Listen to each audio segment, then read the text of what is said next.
네, 잘하셨습니다. 감사합니다. 오늘을 대림절 마지막 주일입니다. 그래서 우리가 대림절 기간 동안 기다림이란 주제로 함께 말씀을 나눴는데, 오늘 마지막으로 지금 그리고 여기에서라고 하는 제목으로 함께 말씀을 나눠보도록 하겠습니다. 우리 옆에 분들하고 인사할게요. 하나님의 은혜로 삽시다. 하나님의 은혜로 삽시다. 하나님의 은혜로 살아가시는 여러분들 되시기 바랍니다. 여러분, 그렇죠? 하나님의 은혜가 아니면 살아갈 수가 없습니다. 여러분, 하나님이 부르시는 그날까지 우리는 하나님의 은혜로 사는 거예요. 하나님의 은혜로 사는 겁니다.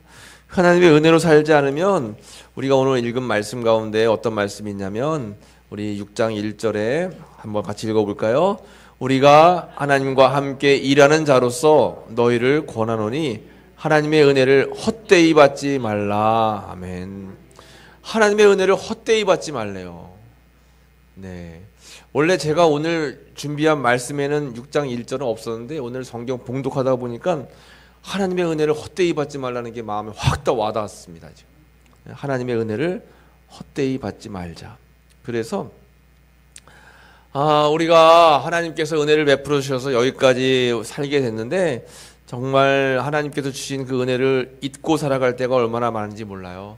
또 하나님의 은혜를 받은 것을 잘못 우리가 깨닫고 잘못된 것에 우리의 힘을 쏟고 그렇게 살아갈 때가 많이 있다라고 하는 것입니다. 우리는 꼭 기억해야 될 것은 하나님의 은혜를 바로 받고 바로 깨우치고 바로 우리가 그것을 실천하며 살아야 되겠다라고 하는 거예요.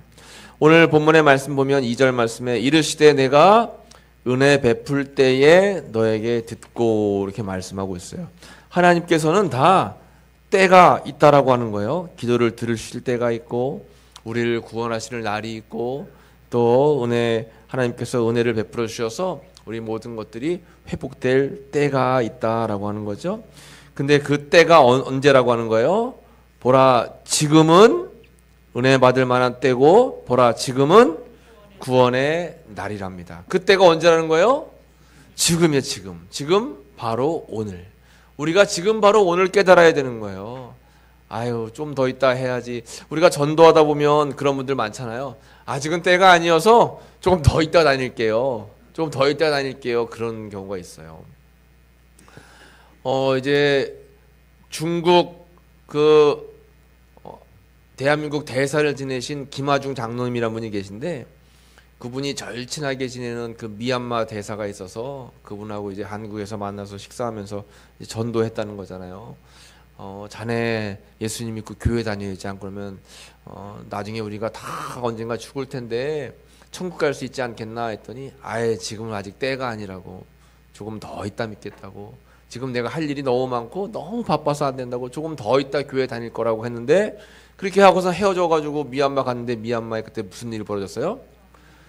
아웅산 테러 사건 때 돌아가셨어요, 그때. 그래가지고 이 장로님이 더 강권해가지고 전도하지 못한 것을 끝까지 마음에 굉장히 큰 부담감을 안았다라는 것입니다. 우리가 하나님의 때가 있는데 그 때를 잘 기다려야 되는데, 우리는 그 때를 하나님께서 언제 베풀어 줄지 모르지만 항상 기억해야 될 것은 지금 바로 오늘 구원이 나에게 있다라는 것을 생각하면서 딴 데 열심히 하지 말고 지금 열심히 해야 되는 거예요. 오늘 열심히 해야 되는 줄로 믿습니다. 오늘 우리가 구원받고 우리가 오늘 은혜를 누려야 돼요. 만약에 예수님이 지금 당장 구름 타고 재림하시면, 예수님 조금 더 있다 오세요. 제가 아직 못한 게 있으니까 조금 더 있다 오세요. 할 수 있어요? 못하는 거예요. 그래서 우리는 늘 항상 준비하고 있어서, 예수님이 이 순간 지금 재림한다고 해도 부끄러움 없이 구원받을 수 있는 그러한 신앙적인 자세를 다 준비하고 있어야 됩니다. 그러기 위해서 우리는 인내가 필요해요. 인내. 참고 견디고 주님의 때까지 우리는 잘 인내하는 믿음이 필요하다라는 것입니다. 오늘 본문에 4절 말씀이 있습니다. 4절 말씀을 같이 읽어보겠습니다. 오직 모든 일에 하나님의 일꾼으로 자천하여 많이 견디는 것과 환난과 궁핍과 고난과 매맞음과 갇힘과 난동과 수고로움과 자지 못함과 먹지 못함 가운데서도, 이 사도 바울이 고백하고 있는 거죠. 믿음 생활하다 보면 이러한 여러 가지 어려운 일들을 만나게 된다는 거예요. 환난도 만나고 또 여러 가지 문제들을 만나게 되는데 그때 필요한 것이 뭐냐면 많이 견디는 거예요. 인내하는 겁니다. 주님의 때까지. 아직 때가 되지 않았으면 우리 기도가 응답이 안 될 수도 있어요. 아직 때가 이르지 않았으면 우리가 원하는 것들, 우리가 계획하는 것들이 안 될 수도 있어요. 그러나 우리는 늘 항상 하나님의 때를 기억하고 기대하면서 잘 준비하고 견디고 인내하는 것이 필요합니다. 요한복음 말씀에도 보면 16장 33절에 세상에서는 너희가 환난을 당하나 담대하라 내가 세상을 이기었노라 이렇게 말씀하시는 겁니다. 내가 이 땅에 온 것은 너희로 내 안에 평안을 누리게 하려 함이라. 이 세상을 살다 보면 평안치 못할 때가 많아요. 환난을 당할 때가 많습니다. 그러나 이제 예수님께서 이 땅에 오심으로 말미암아 세상을 이길 수 있는 은혜를 허락해 주신다라고 하는 거죠. 그 은혜를 받게 되면 우리가 담대할 수 있어요. 어떤 어려움도 어떤 문제도 우리는 넉넉히 이길 수 있게 된다라고 하는 것입니다. 그런 측면에서 사도 바울은 계속해서 6절 말씀에 진리의 말씀과 하나님의 능력으로 의의 무기를 좌우에 가지라 했어요. 말씀 안에서 능력을 가지라라고 하는 겁니다. 여러분 이제 제가 아침마다 불편해도 여러분들 그 핸드폰으로 매일 말씀 보내잖아요. 보고 계세요? 잘 보고 계시죠? 네, 카톡 안 하시는 분들은 못 보시겠지만 제가 그걸 왜 보내냐면 그래도 한 글자라도 또 보시면 그게 말씀이 나에게 은혜가 될 때가 있는 거예요. 로고스 말씀, 살아있는 말씀이라고 하거든요. 언제 나에게 은혜가 돼서 나에게 힘과 용기를 줄지 몰라요. 우리는 될 수 있는 한 말씀을 많이 이제 가까이 해야 되는 것입니다. 단회 때 제가 말씀드리겠지만 내년에는 우리가 1년에 성경을 1인당 1독 이상을 하기를 이제 말씀을 드릴 거예요. 여러분 성경 1년에 1독 하고 계시죠? 네, 아멘 하시는 분도 계시고 속으로만 아멘 하시는 분도 계세요. 네, 1독 하는 게 쉬운 것 같아도 어려워요. 그래서 여러분 올해 달력 펴보셨어요? 달력 펴보면 달력에 뭐가 있을까요? 1년 360일 성경 읽기가 있어요. 일부러 제가 그걸 택했습니다. 그래서 1월 1일은 창세기 1장부터 3장까지 그리고 1월 2일은 창세기 4장부터 6장까지 해서 맨 요한계시록까지 1년 360일 성경 읽게끔 돼 있어요. 그래서 제가 내년도에 새벽 기도는 그 순서에 맞춰가지고 창세기 1장부터 요한계시록까지 쭉 이제 매일매일 성경을 새벽마다 강해를 할 거고 그것을 요약해가지고 여러분 메시지로 다 보내드릴 거고 올해 또 한 가지 내년에 하려고 하는 건 뭐냐면 성경을 읽기가 어려우신 분들이 계시잖아요. 목사님 저는 성경을 읽고 싶어도 눈이 안 보여가지고 성경이 안 보여요 하는 분들도 계실 수도 있겠어요. 그래서 제가 이제 내년에는 여러분 핸드폰으로 매일매일 1장부터 3장이면 1장부터 3장까지 버튼만 누르면 다 성우 배우들이 창세기 1장 대초에 하나님이 천지를 창조하시느라 해가지고 다 읽을 수 있도록 제가 매일매일 보내드릴 거예요. 그러니까 내년에 보내드리면 목사님은 귀찮게 맨날 그냥 이런 거 왜 보내신디야 하지 마시고 잘 누르시고 보시고 또 잘 들으셔서 들으시고 해가지고 1년 한번 성경 일독을 한번 해보는 거예요. 그러면 그때마다 주시는 은혜가 있다라고 하는 것입니다. 여러분 낙타 있죠? 낙타? 네, 낙타.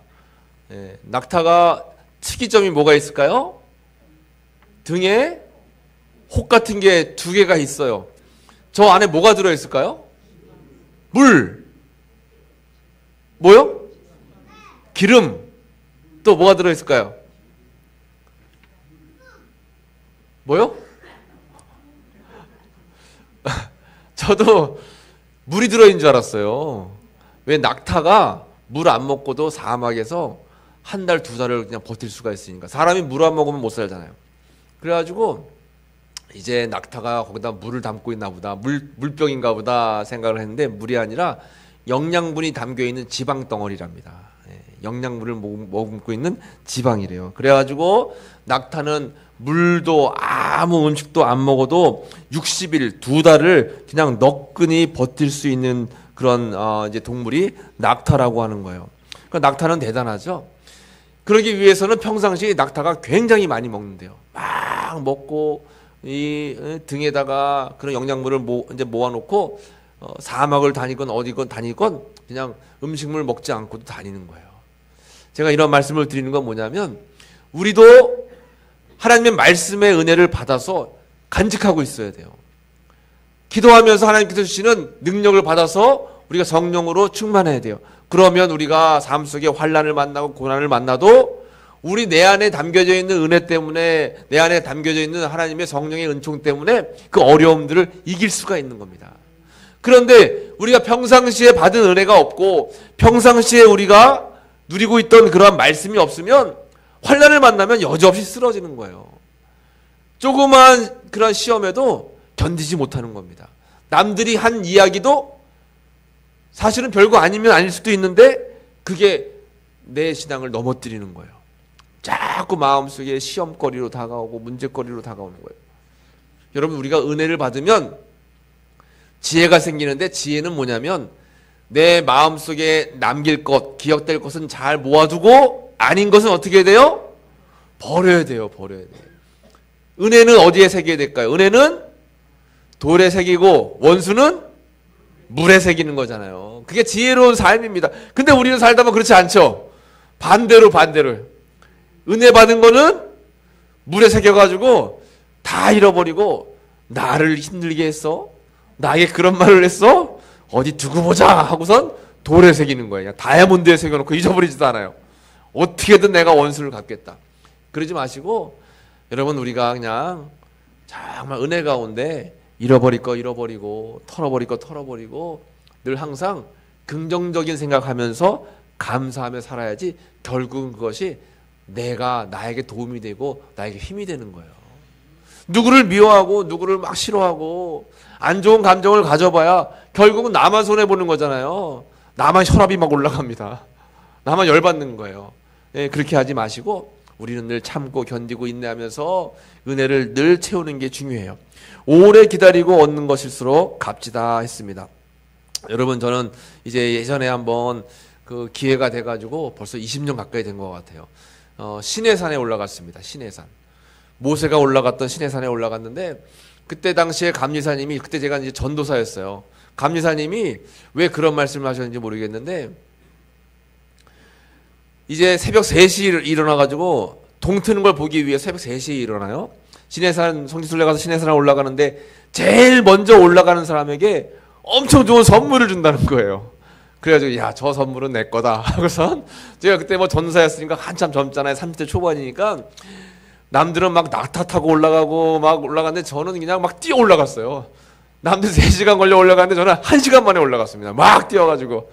그래서 2시간 기다리니까 3시간 후에 다 이제 모였어요. 감리사님이 제일 먼저 누가 왔냐 그래가지고 제가 제일 먼저 왔습니다 하고 이제 선물 받으려고 했더니, 좋은 선물이 뭐냐면 시내산에서 대표 기도하는 게 좋은 선물이래요. 그래가지고 제가 대표 기도를 했어요. 시내산 꼭대기에서. 네, 대표 기도를 했습니다. 처음에는 아이고 왜 저런 걸 별것도 아닌 거는데, 나중에 생각해보면 참 은혜가 되더라고요. 그 시내산에서 모세가 떨기나무의 불꽃 가운데 하나님께서 내가 너를 불렀다. 내가 너를 저 이스라엘 백성들 애굽에서 탈출시킬 수 있도록 내가 너를 지명하여 불렀다. 그 하나님의 임재를 느꼈던 그 시내산에서 하나님께 대해서 기도하는 게 얼마나 은혜스러웁니까? 그래서 저희가 기다렸다가 새벽에 동이 트면서 햇볕이 쫙 올라오는데 그게 시내산이 굉장히 멋있고 은혜가 되는 거예요. 근데 여러분, 만약에 그냥 이렇게 멋있는 광경도 비행기 타고 올라가거나 차 타고 올라가면 은혜가 덜 돼요. 그런데 힘들게 막 1시간, 2시간, 3시간에서 올라가서 그걸 보면 더 감동이 되잖아요. 우리 박용훈 집사님이 등산가인 거 아시죠, 여러분? 등산가세요. 그래가지고 지금도 산에 오르시고 대단하신데, 산 진짜 힘들게 막 올라가시면 그때 당시는 힘들어도 산 꼭대기에 올라가셔가지고 야호 한마디 하면 올라올 때 고통스러웠던 거 다 잃어버리고 막 기쁨이 막 넘쳐서 그 맛에 힘들어도 다음번에 또 다른 산을 올라가는 것 같아요. 박 집사님 맞습니까? 잘 알지도 못하는 사람이 제가 이제 괜히 얘기한 것 같아요. 근데 맞는 것 같아요. 네. 너무 쉽게 올라가면 감동이 덜 하잖아요. 어렵게 힘들게 올라가면 얼마나 감동이 드는지 몰라요. 마찬가지로 은혜도 그렇습니다. 오늘 6장 8절에 보면 영광과 욕됨으로 그러했으며 악한 이름과 아름다운 이름으로 그러했느니라. 우리는 속이는 자 같으나 참되고 무명한 자 같으나 유명한 자요 죽은 자 같으나 보라 우리가 살아있고 징계를 받는 자 같으나 죽임을 당하지 아니하고 근심하는 자 같으나 항상 기뻐하고 가난한 자 같으나 많은 사람을 부유하게 하고 아무것도 없는 자 같으나 모든 것을 가진 자로다 했습니다. 예수님의 은혜 안에 충만하면 삶에 고통이 있고 문제가 있고 어려움이 있지만 그래도 힘들고 어려워도 진득하게 인내하면서 참고 견디고 그 은혜 안에 살게 되면 결국은 근심하는 것 같은데 지나보니까 기쁜 삶이 되는 것이고 가난 때문에 힘든 것 같지만 결국 많은 사람을 부유하게 하는 삶이고 아무것도 없는 것 같은데 모든 것을 가진 삶이 되는 거예요. 이게 은혜 받은 자의 삶의 모습이다라고 하는 것입니다. 그래서 우리는 정말 필요한 것이 뭐냐? 하나님의 은혜로 살아가는 삶이에요. 한번 따라해 보겠습니다. 하나님의 은혜로 살아가는 삶. 그래요. 하나님의 은혜로 살아가는 삶이 중요한 거예요. 하나님의 은혜. 우리가 이 지금 대림절기 기다림에 대한 말씀을 나누고 있는데 지금 그리고 여기에서 주님 주시는 은혜를 받아 누리게 되면 삶 속에 환난을 겪고 삶 속에 문제를 만나도 그것이 다 기쁨이 될 수 있고 그것이 다 간증이 될 수 있는 것이다 라는 것입니다. 때로는 우리의 문제 해결함이 오래 걸릴 수도 있어요. 그러나 인내하면서 참고 견디면 나중에 주실 그 영광은 더 찬란하게 빛날 수가 있다라고 하는 것이죠. 여러분 이렇게 예수님 주시는 그런 성탄의 은혜가 여러분들의 삶 가운데 늘 충만하시고 또 나중에 찬란하게 베풀어 주실 놀라운 은혜를 여러분 삶 가운데 받아 누리시기를 간절히 축복합니다. 기도하겠습니다.